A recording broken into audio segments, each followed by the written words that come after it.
Oui, mes chers collègues, Madame la maire, écoutez, malgré effectivement tous les superlatifs qu'on a entendus, le document, comme cela a été rappelé par mon collègue François Vaugelin, le document de 72 pages est plutôt clément pour la ville et donc seulement 3 recommandations techniques sur le temps de travail, le fait de tenir une comptabilité analytique et d'améliorer les indicateurs sont pointés, donc c'est quand même très loin de la présentation qui en a été faite. Comme cela vient donc d'être rappelé, la nouvelle mandature marque une nouvelle séquence de la politique de la ville en matière de prévention et de gestion des déchets. On l'avait évoqué lors du Conseil de Paris de décembre 2021, l'année 2022 sera d'abord celle du renforcement des moyens pour la propreté et la réduction des déchets, avec 11 millions de hausses budgétaires et environ 50 emplois créés.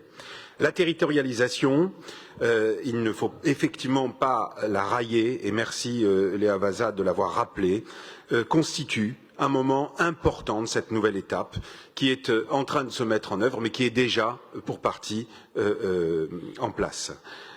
De même, l'instauration du 3e jour de collecte du bac jaune dans tout Paris dès septembre 2022 permettra de mieux répondre à l'augmentation du tri. Par ailleurs, la ville continue à déployer des Trilib, déjà plus de 300 installés à ce jour dans nos rues, notamment pour les Parisiens qui ne disposent pas de suffisamment d'espace dans leurs locaux poubelles. Nous poursuivons également notre engagement pour la réduction des déchets non recyclables et non valorisables, comme le rapport de la CRC l'encourage d'ailleurs, en encourageant le bon comportement des usagers. Rappelons que les Parisiens et les Parisiennes trient plus et trient mieux. Entre 2010 et 2020, la production annuelle de déchets à Paris est passée de 483 kg par habitant en 2010 à 403 kg en 2020, soit une baisse de 16%. De plus, notre collectivité continue à déployer des solutions de tri et de valorisation des déchets alimentaires répondant à la diversité des Parisiens. Ce qui n'était pas le cas au moment du rapport, c'est qu'on a mis en place les apports sur les marchés qui se déploient de manière très rapide, avec non seulement des poubelles qui sont mises à disposition sur tous les marchés, ou presque tous aujourd'hui parisiens, mais également des points d'apport volontaires dans les différents arrondissements, et c'est une chose qui est très certainement amenée à se développer. Ceci, en plus d'autres initiatives sur le sujet, les collectes en porte-à-porte, le compostage individuel et le compostage collectif. De même, nous comptons aujourd'hui 44 sites de compostage collectif de quartier sur 12 arrondissements et près de 1000 composteurs collectifs actifs en pied d'immeuble ou dans des équipements municipaux et services publics, écoles, crèches et puis cantines administratives.